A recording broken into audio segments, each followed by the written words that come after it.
उचित कहा था माता ने। अब ये दुष्ट पीछे हटकर अपनी मृत्यु की ओर बढ़ेंगे, और वही हो रहा।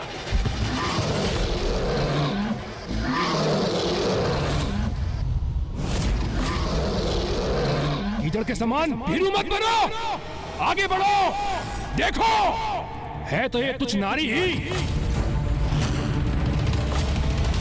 तुम्हें तनिक भी क्षति नहीं पहुंचा पाएंगी मेरे महायोद्धाओं।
अपने वार से मुझे धूल दूषित करने का दुस्साहस किया तुमने, तो अब देखो कैसे अपने प्रहार से तुम्हें धूल में मिला दूंगा मैं।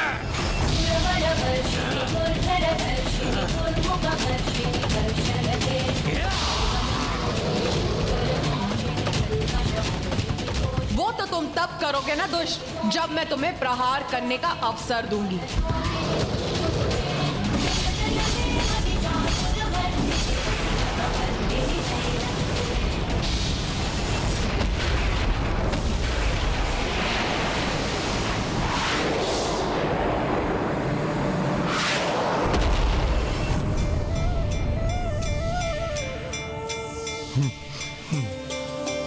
भैया, युद्ध में जिस अपार शक्ति का संचार हो रहा है, माँ की सुरक्षा कवच के कारण उसका प्रभाव वहीं तक सीमित हो रहा है।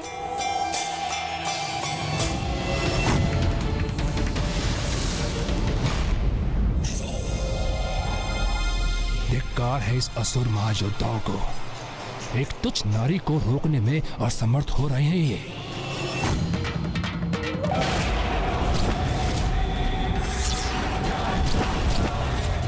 अपने विषैले द्रव्य से नष्ट कर दूंगा तुम्हें देवी। दुष्ट असुर, तुम्हें उस द्रव्य को प्रवाहित करने में ही असमर्थ कर दूंगी मैं।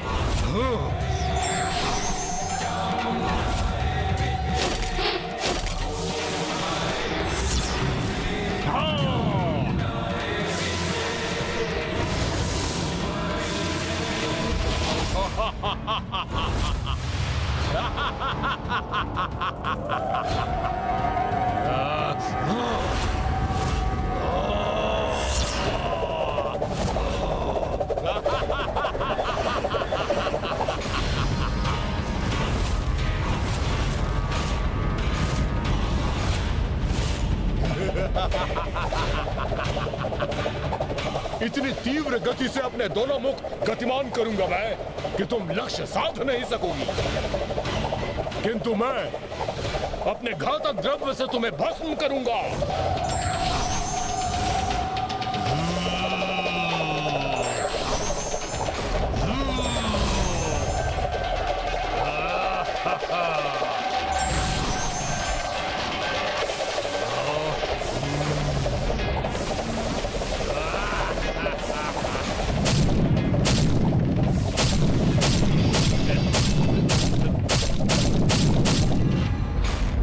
गणेश, मुझे आगे बढ़ने से रोका था ना तुमने, और अब स्वयं मां के आदेश का उल्लंघन कर आगे बढ़ रहे हो।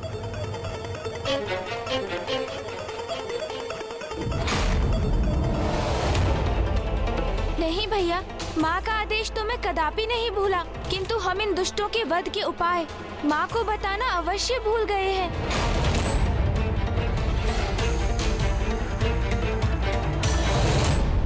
मेरे महायोद्धाओं, सेनापतियों, इन देवियों से निरंतर युद्ध करते रहो और थका दो इन्हें। और जब ये थक जाएं, तो अपने भयंकर आगमन से इनका संहार कर देना। तुम्हें अपनी भुजाओं के जाल में बांध लूंगा मैं।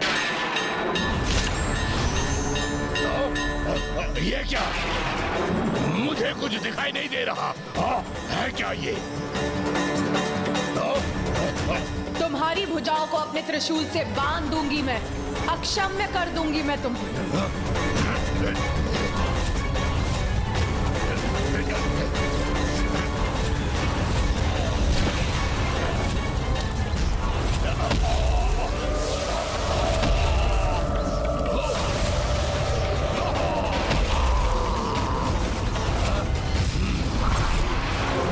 तुमने मुझे बांधा तो अवश्य है देवी, किंतु अभी भी मेरी ये भुजा शेष है। हाँ?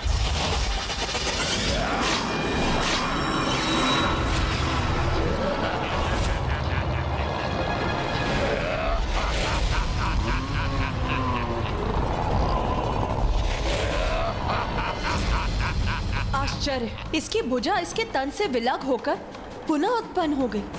स्तब्ध रह गई ना तुम देवी? कुछ नहीं कर सकोगी मेरा, कुछ नहीं। कोई भी क्षति नहीं पहुंचा सकोगी मुझे। मुझे शीघ्र जाकर माँ को इनके वध का रहस्य बताना ही होगा, अन्यथा ये असुर ऐसे ही समय व्यर्थ करते रहेंगे और सूर्यास्त का समय हो जाएगा। किंतु प्रथम पूज्य गणेश जी, माता ने हम में से किसी को भी युद्ध भूमि में जाने और अस्त्र शस्त्र धारण करने से मना किया, तो फिर आप वहां कैसे जाएंगे? देवराज इंद्र का कथन तो सर्वथा उचित है।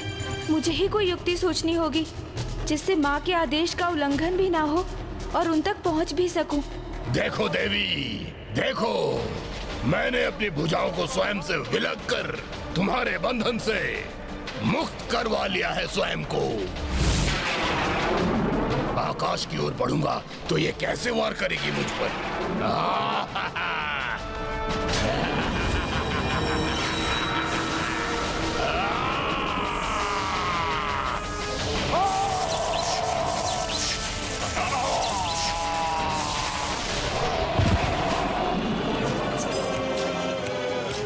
ये देवियां, ये तुच्छ नारियां मेरे महायोद्धाओं पर भारी कैसे पड़ रही हैं?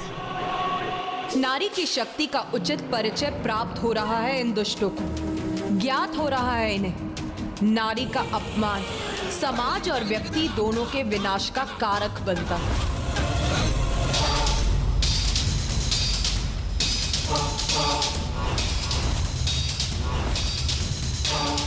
ऊपर नहीं जा सकता तो क्या हुआ? अब मेरी भुजाएं पुनः विकसित हो चुकी हैं, तो एक ही आक्रमण से अंत कर दूंगा इस देवी का।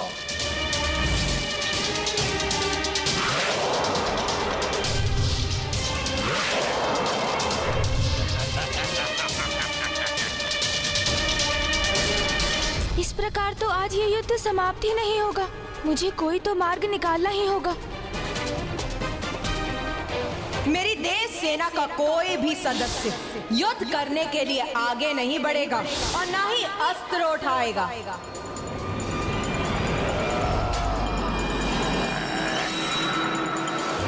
माँ ने युद्ध के लिए युद्ध भूमि में हमारा प्रवेश वर्जित किया है, किंतु उन्हें सूचना देने, बिना अस्त्र शस्त्र धारण किए वहां प्रवेश करने पर तो कोई रोक नहीं है। गणेश!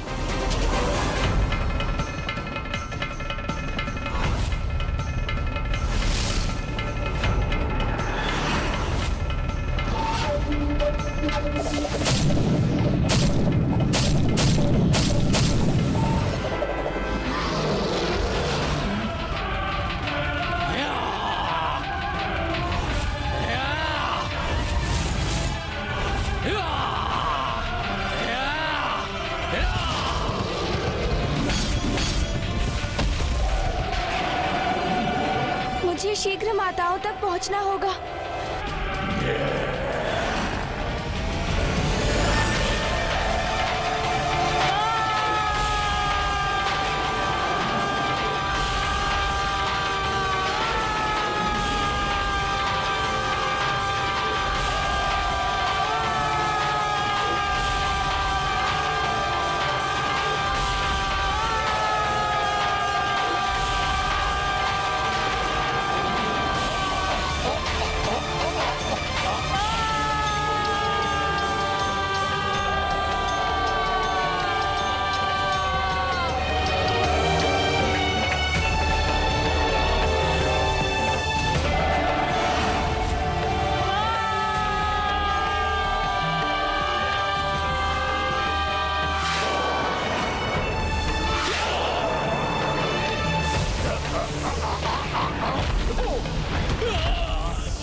इतनी प्रचंड ऊर्जा तो हम देवताओं को भी क्षति पहुंचा सकते हैं। इसलिए माता ने हमारे लिए सुरक्षा कवच का निर्माण किया था। तो अब गणेश इस ऊर्जा को कैसे सहेगा?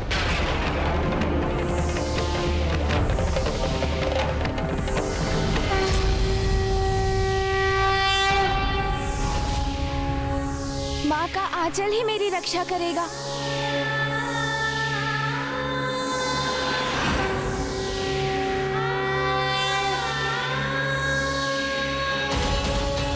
सत्य है, माँ का आंचल तो संसार का सबसे सुरक्षित स्थान।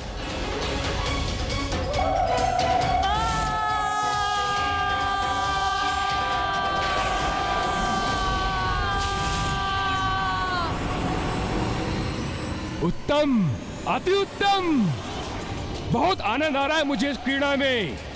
तुम कितने भी प्रयास कर लो देवी, किंतु मेरे असुर सेनापतियों का वध नहीं कर सकोगी।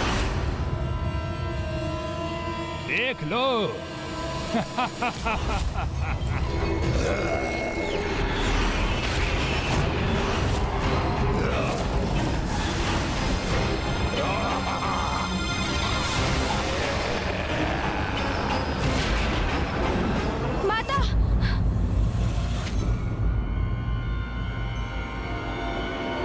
माता, इस अष्टभुज असुर विश्चल बुद्धि के 3 हृदय हैं और इसे वरदान प्राप्त है कि जब इसके तीनों हृदय एक साथ नष्ट होंगे तब इसका भी अंत हो जाएगा। माता,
ये उचित नहीं है।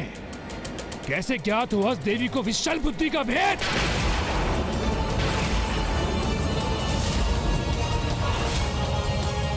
अवश्य इसके पीछे गजमुखी है।